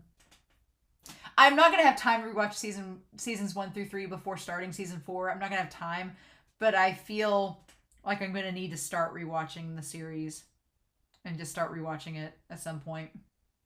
God. Okay. But yeah, it's all come full circle. And so they're past Wall Maria at this point. And then Levi's like, it's just like you thought. The Titans inside Wall Maria were pretty much all of them. We thinned out the majority in just a single year. Mm-hmm. And so Hanji's like, well, then let's just go straight. We'll just keep going. And then I love it. We have our guys, and Armin's grown out. Mikasa's grown out her hair a little bit. Armin's grown out his hair a little bit too. And then Eren. God, Eren looks so much older. Eren looks so much older. He's growing out his hair. It's like puberty's hitting Eren and he's starting to age. But yeah, he's growing out his hair. And he looks kind of like Grisha, but not really. Other than the eyes, nah. But God, yeah. Long hair looks good on Eren, I'm just going to say. And then Armin. Mm-hmm. And then Armin seeing the birds flying up ahead like they're getting closer to the sea. And him, I love that shot where he's just like, yeah, we're almost to the sea. We're getting so close. And then, yeah, that's when they have the flare come up, right? So we have the flare signifying that there was a Titan. And then one showed up. And then that's when they see the one that's like buried in the ground. And it's kind of gross. It reminds me a lot of Connie's mom. It's a lot like Rod Reese, right? It's a lot like Rod Reese. Isn't that interesting? It's very, I feel like the design of it is calling back to Rod Reese and how he was crawling against the ground, except he's so much smaller than Rod Reese was that he's not doing any damage. Like things aren't lit on fire or anything because of him transforming. But it's buried. It's not able to move. With a body like that, it tried to crawl to the wall little by little. Yeah. And then you can see, here's the thing. It's moved so slow, and it's moved so slow that trees have started to grow back from where it once was, like not even a couple feet from it. Like that's how slow it was moving. It's been crawling so slowly that a tree has had time to grow back like a few feet behind it. That's how sad it is, right? And Eren, God, I love this scene. I love this scene of in front of Connie, because Connie's parents have been turned into Titans, so he knows. But in front of Connie, and also in front of Floch. Again, this whole thing, Floch has his weapon drawn. Floch has the weapon, has both swords drawn, and is ready to kill this Titan. And Eren just puts his hand on it, right? Eren just puts his hand on it, and Floch's like, hey! And Eren says, it was shipped to paradise. It's a fellow patriot. Meaning that, because yeah, you don't know how long this Titan's been in hell. Like it's been in this nightmare state for how long, if it's taken it this long to get this far from the wall. They don't know. And Eren, that moment of Eren showing compassion and just saying, and God, that moment may be like the most significant moment of this whole series so far for Eren's character, is that Eren Yeager, who went from episode 1 of season 1 screaming how he would kill the Titans, how he would kill them all, going from season 1 where he's like, I'll kill every Titan I see, to this moment where, because of his father's memories, because he's seen all of the stuff that's happened leading up to this point in time, Grisha said the memories would guide him. And he's like, he's seen all that. And he's like, no. He's like, this Titan didn't ask for this. He's a fellow patriot. He's one of us. He was just turned by the Marlians into this Titan. Like, he's already in hell, right? And that just look of compassion from him. Oh my God. And Floch, and I like Floch's hair's grown out a little bit, because it's the porcupine thing's grown out a little bit on him. And Connie's like, and Sasha looks to Connie, because Sasha's like, that's what Connie would want to hear too, you know? And just the eyes. And the eyes of the Titan aren't even, it's not wild or anything. It's like the Titan just, can't do anything, right? And he's like, let's go. We're close. Let's just leave it. Like, it's taking all that time. And then they leave Floch. They leave Floch just with that Titan. And Floch's like, is it okay to leave it here? Shouldn't we kill it? And they've all left him behind. God. I feel like that's such a telling moment. That's such a telling moment that it's just been traveling all that way. And it's not hardly gotten any far at all. But I feel like in that moment, that's setting up the whole Floch versus Eren thing for season 4 for me. Because I'm like, yeah, Floch wanted to kill it. He wanted to do the Rod Reese, the Kinney thing, right? And Eren was like, nah. That was very much an Uri move. He's like, no, let's not. Let's just leave it. It's fine. I'm like, ah! It's crazy, y'all. It's crazy. But yeah, they're riding through the desert. Riding through the desert on their horses. Getting to the beach. And I love that Eren's seen all of this from Grisha's memories, right? So it's not surprising to him. But to Jean and Armin, it is surprising them seeing this sand. It's kind of crazy. And then there's the wall, right? And Eren's like, I'm sure of it. I'm sure this is where they were turned into Titans. And it's not changed. It's the same damn wall. But there's like a way around. And I guess the way around is like the way that you could get back up if they fell. I guess if somebody from Marley fell down there, they'd have a way to get back up. I guess that was the failsafe. And they just lure the Titans away from the wall and send them north, and they don't turn back around. But man, in this moment that Eren turns back around, and here's the thing, it's kind of weird. When Eren in this moment, his hair's so long, and maybe it's an animation thing, maybe not, but Eren looks a lot like Carla. He's always looked like Carla. But he kind of looks like Frida too in that moment. It's very odd. Like the eyebrows and everything. This is a place where Eldians were made into Titans. And Armin's like, okay. And beyond that. And Armin he's like, beyond that's the sea. Yeah. Is the salt water in the sea. Yep. And they all climb up to the edge, right? And what a moment. So I feel like Eren, since he's regained these memories from episode 6, from Sin, right?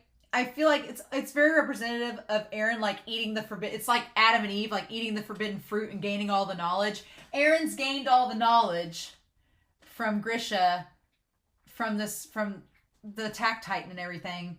But it's like, in doing so, it's completely changed Eren's character. It's completely changed his entire way of thinking, the way he's looked through everything. It's completely altered it. And it's like, okay, so what are we going to do with that? Right?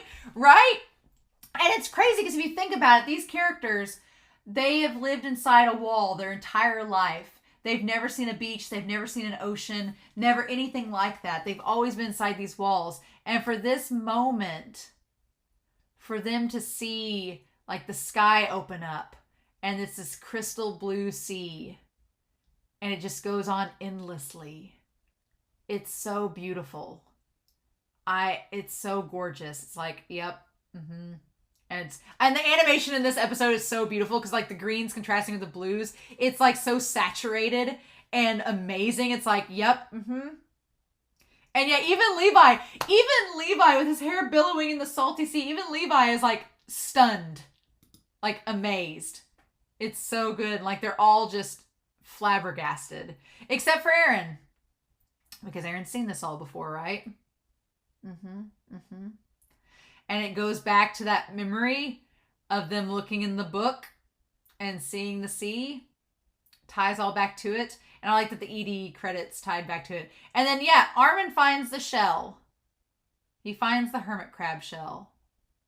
Which I think is I think that the hermit crab shell is symbolic, obviously. Because it could have been just a seashell. Could have been anything, right? But the hermit crab is an interesting metaphor, I think. Because you have the hermit crab. And when I think of hermit crabs, I think of the fact that they're adaptable. That when they outgrow one house, or when one house doesn't work anymore, when one shell no longer works, they exit the shell and they move to something else. And they just do that until they die. And it's kind of a representation of the Titan shifters, right? It's a representation of how this all works, right?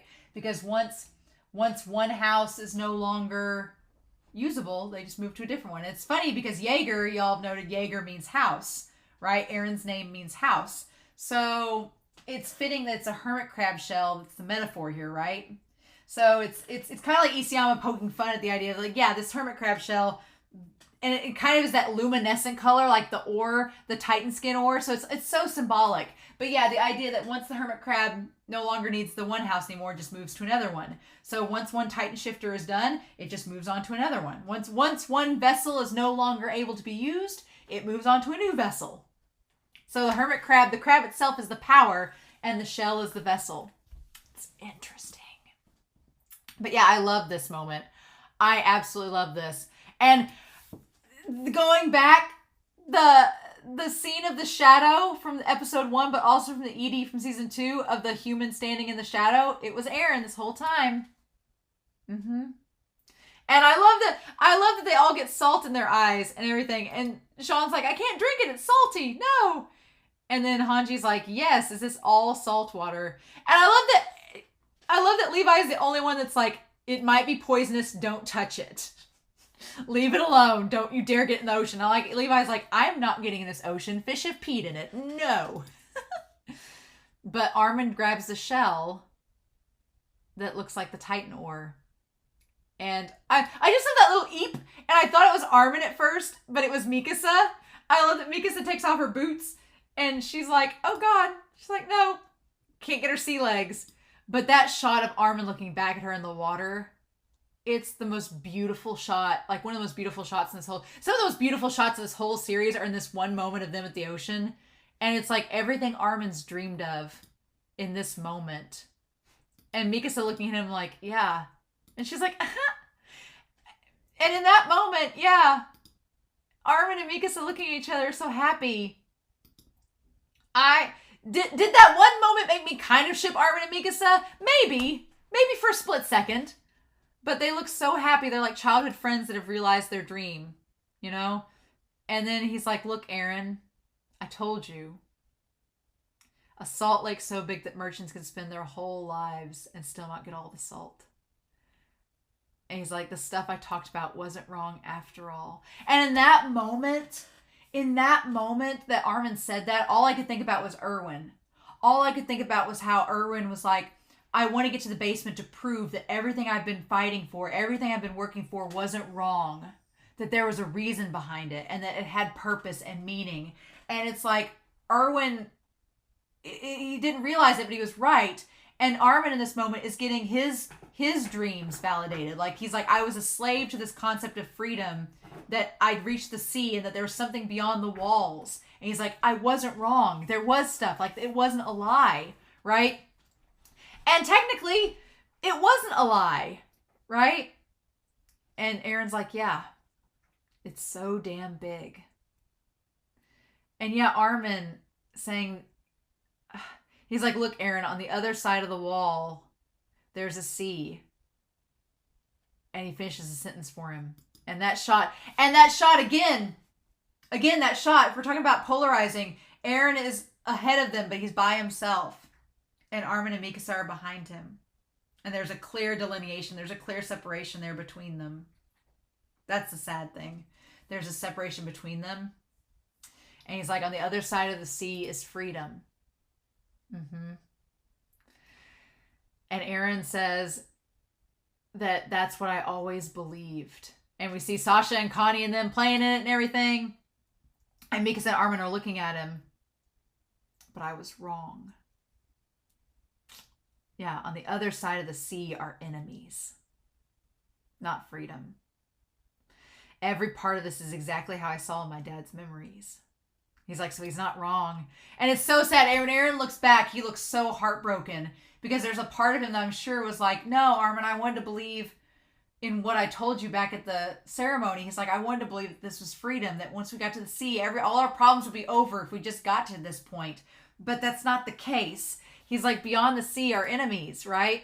And they're both like, well, shit, just rain on our parade. And Hanji's got sea urchins, has like the sea cucumbers in her hands. She's like, I can find some stuff in the ocean, Levi. And Levi's just like, well, you beat me to the punch. I feel like Levi's the only one that's like, you're not wrong, you know? And then Eren doing the pointing, hey, if we kill all our enemies over there, then will we finally be free? And that look on Eren's face, he looks so tired. Like he's so tired and he hates this.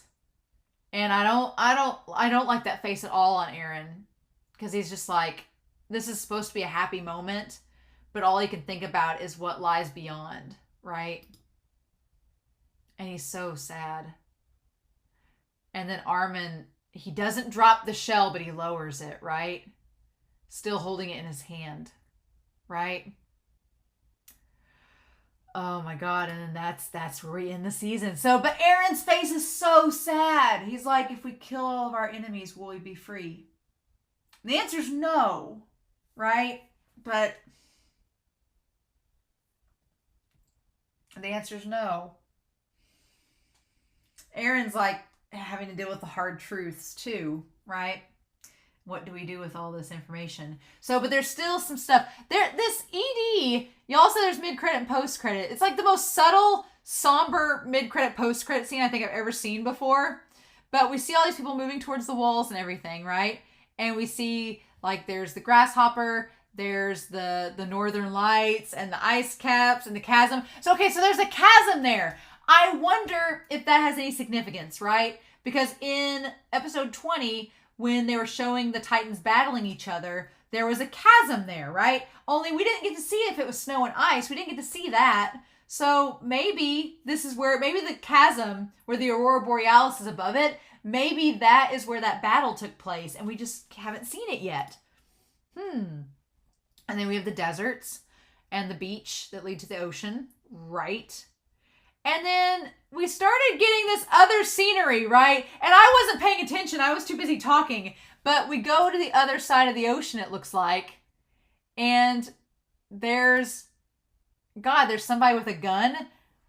There's someone with a gun that's shooting. There's the Tourette's. There's Wall Maria. There's another explosion, right? There's a battlefield. There's the planes and the steamboat that we saw in episode 20. There's troops like in trenches, right? There's like troops on the battlefield firing cannons, right? There's houses being destroyed, rocks colliding from Shiganshina being attacked. There's, oh my God, there's like the military with the troops lined up against the wall, like they're going to shoot them all. There's Eren as a kid crying because of Shiganshina. There's people in the streets. Oh my God, I'm trying to look and see the people in the streets and see if any of them stand out. And so, but they're all in the nice houses like at Marley. And there's kids, like the one kid punching his shoulders. I'm like, I don't know if that's Reiner and Bertold or who that is. That one kid kind of looks like it might be Reiner or Zeke, but I don't know. But they're passing around newspapers like there was an attack on Shiganshina and it was successful. And then there's a kid. There's kids in this lineup. Okay? There's kids in this lineup with the ties and everything. And there's a girl with blonde pigtails. And there's a boy with dark hair. And there's another kid with a pigtail behind, like a girl, looks like a girl behind them with a pigtail. And then there's this one boy, he has a very handsome young man face there that I'm like, who the heck are these kids? Who are these people? Who are these people? I don't know them. Who are they? Are they Marleyan? Maybe? I don't know. And then we see, that looks like adult Eren with the crying eye. And then there's a kid under the rubble that's bleeding. And then there's the parents, like, finding the kid bleeding. And then there's like bodies and just blood everywhere and it's raining blood. And then there's Eren crying and opening his eye like, what? And then there's like a battlefield and smoke and there's flowers amidst the smoke. Suggesting like that no matter what happens, that the cycle that life is going to eventually find a way to keep going. But what? And then we have the coordinate the Aurora Borealis deity that's the representation we know of now as the coordinate that represents the coordinate, the founding titan, and the spiritual energy. And I'm like, okay, I want to look at this. 1, 2, 3, 4, 5, 6, 7, 8. Like 8 trails all leading back to the coordinates. So is that there's 1, 2, 3, 4, 5, 6, 7, 8. There's 8 trails of stardust all leading back to one point. So are we suggesting that the 8 other titans are all connected therein to the founding titan, which is the 9th? I'm thinking maybe that's the case. And then we see the coordinate, and the lines of the coordinate all point back to, it looks like Eren standing there looking out the window. And then there's someone holding the shell, and I think that's Armin holding the shell in like the military garb. Huh. Meaning that Armin kept the shell? Why did he keep it? I feel like Armin kept the shell as a reminder that freedom is possible, right? As a reminder, maybe a reminder that freedom's possible. Maybe as a reminder of the promise they made as kids for some reason. But yeah, Eren is becoming so conflicted. I feel like Eren is super conflicted. And so here's where I want to talk about this, right? I want to talk about this because I feel like, and maybe I'll just put it up here, but I'm going to talk about this more in the recap. But I feel like my whole thing about Eren is that I've had a theory since season 2, like early on in season 2, that Eren's being set up to become an antagonist. And I'll kind of map this out more. But here's the thing. Eren is having a lot of conflict right now because Eren is seeing the cycle. He is seeing through his father's eyes. He's seeing through what's happening. He's seeing the cycle of hatred and violence. And he's seeing he's seeing how history could repeat itself.